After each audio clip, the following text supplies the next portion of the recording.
Et si tout ce que vous croyiez savoir sur Émilien n'était qu'un prélude à quelque chose de bien plus grand, de plus inattendu, de plus mystérieux. Après avoir captivé la France entière midi après midi, enchaînant les victoires, les sourires énigmatiques et les coups de maître, le jeune prodige vendéen a disparu des écrans comme une étoile filante quitte le ciel sans prévenir. Mais que se passe-t-il vraiment depuis le 6 juillet 2025, date de son élimination historique? Pourquoi Émilien, ce génie discret et stratège hors pair, refuse-t-il de céder sa place à l'oubli?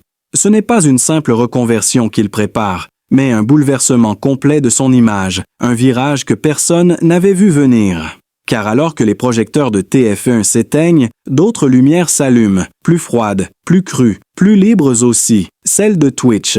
Une plateforme au code radicalement différent où l'on ne triche pas, où tout est en direct, brut, sans filet. Un terrain de jeu bien plus risqué qu'un plateau de télévision. Et pourtant, c'est là qu'Émilien a choisi de poser ses valises numériques. Pourquoi? Que cherche-t-il vraiment? Une revanche? Une liberté qu'on lui aurait refusée jusque-là?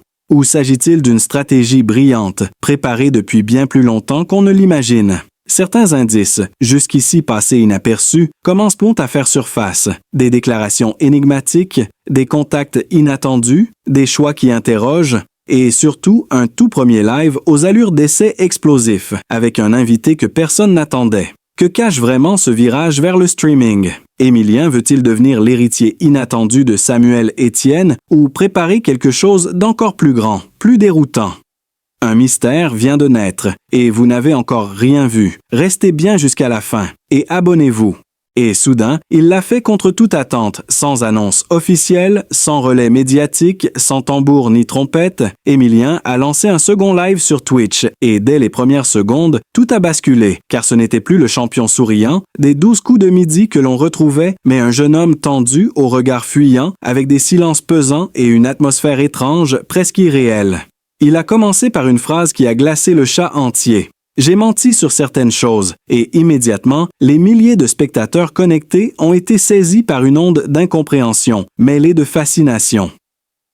Certains pensaient à une blague, d'autres à une provocation, mais rien ne venait contredire l'étrangeté de la scène. Il semblait ailleurs comme hanté par des souvenirs ou des secrets trop lourds à porter. Il a enchaîné sur des réflexions décousues sur les médias, la vérité, les jeux de pouvoir. Et puis, il a murmuré presque imperceptiblement « Vous ne pouvez pas comprendre pas encore » avant de fixer l'objectif longuement sans un mot, puis de détourner les yeux comme s'il avait vu ou entendu quelque chose que nous ne pouvions percevoir. Un frisson a traversé le chat. Certains ont cru entendre des bruits derrière lui, des chuchotements lointains, ou le claquement d'une porte. D'autres ont capturé des images, où l'on distingue fugacement une silhouette dans le fond, une présence furtive à peine visible, mais qui a semé le trouble parmi les spectateurs. Car ce n'était pas le premier live d'un streamer amateur, c'était autre chose, quelque chose de plus profond, de plus inquiétant, une tentative peut-être désespérée de dire, sans dire de révéler, sans trahir. Et puis, il y a eu ce moment où il s'est arrêté, net, regard figé, visage fermé, et cette phrase glaçante.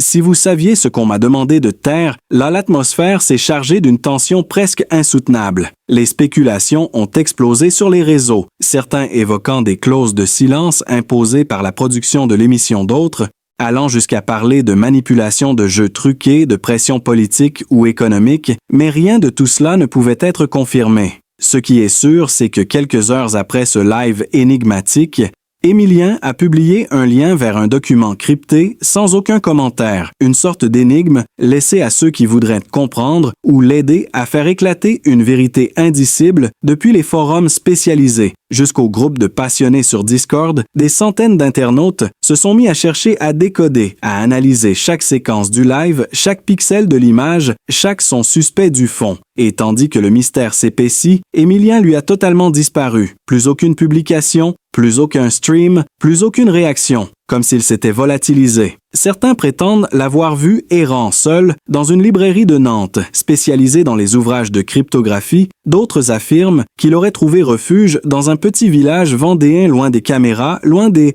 projecteurs et des curieux, mais aucune preuve tangible ne vient étayer ces affirmations. Et pendant ce temps, l'inquiétude grandit. Certains fans commencent à s'interroger sérieusement. A-t-il découvert quelque chose d'interdit? A-t-il été menacé pour ce qu'il sait ou veut révéler? Se cache-t-il volontairement ou a-t-il été réduit au silence par une force plus grande que lui?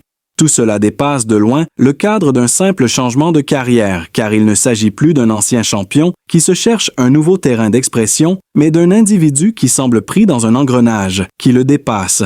Un engrenage de non-dits, de mensonges, de vérités trop dangereuses pour être dites à voix haute. Et tout ce qu'il a laissé derrière lui, c'est un flux incomplet, des indices cryptés et une communauté bouleversée qui attend le moindre signe de sa part. Car ce qui se joue ici, ce n'est pas seulement le destin d'un jeune homme brillant, mais peut-être bien quelque chose de beaucoup plus vaste et plus sombre, un voile que personne n'avait vu venir et qui peu à peu se soulève dans le silence le plus total. Et c'est à cet instant précis qu'une image figée surgit dans le flux du live, une fraction de seconde, presque imperceptible, mais suffisante pour glacer le sang, une capture d'écran montrant un tableau confidentiel, étiqueté, profil comportemental d'Emilien, statut, exploité, avec des lignes de données sensibles, temps de réaction, modulation vocale, seuil de stress ajusté manuellement, et un logo inconnu en bas à droite, une entité que personne ne parvient à identifier, mais qui réapparaît dans d'autres documents partagés dans l'ombre. Alors les pièces du puzzle commencent à s'assembler, et ce qui ressemblait à une simple reconversion devient une descente dans un univers de contrôle de manipulation, où la télévision n'est qu'un décor et Emilien une variable dans une équation bien plus vaste que sa trajectoire personnelle. Il le sait, il l'a compris, et maintenant il tente de tout faire éclater dans un monde où le silence est parfois la plus lourde des accusations. Abonnez-vous pour ne rien manquer.